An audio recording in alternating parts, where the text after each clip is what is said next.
નમસ્કાર, આપ જોઈ રહ્યા છો મારો અવાજ news. Vadnagar sunflower shopping centre બન્યું દારૂડિયાઓનો અડ્ડો। દારૂની મહેફિલોનો બોલતો પુરાવો। મોટી સંખ્યામાં દારૂ બિયરની ખાલી બોટલો મળી આવી। રાત્રિના અંધારાનો લાભ લઈને બિંદાસ્તપણે અમુક કારમાં તેમજ અમુક શોપિંગ સેન્ટરના ધાબા ઉપર બેસીને દારૂ પીતા હોય છે, ત્યારબાદ ખાલી બોટલો ત્યાં ફેંકીને જતા રહે છે।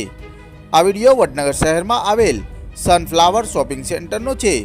એક બે નહીં પણ મિનિમમ 50 દારૂની બોટલો દેખાઈ રહી છે।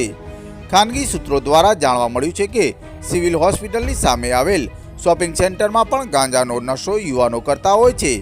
ખાનગી મિલકત આવી રીતે રેડી હોવાને કારણે અસામાજિક તત્વો માટે તે મોકળું મેદાન સાબિત થાય છે।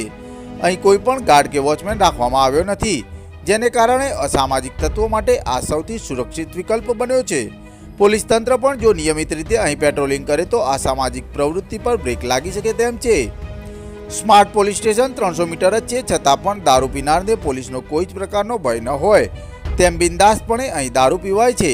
ત્યારે પાલિકા અને પોલીસ બંને સંયુક્ત કામગીરી કરીને પાર્ટી આવા શોપિંગ સેન્ટરો કોર્ડન કરીને અહીં થતી અસામાજિક પ્રવૃત્તિઓને બંધ કરાવે તેવી માંગ શહેરીજનો દ્વારા ઉઠવા પામી છે।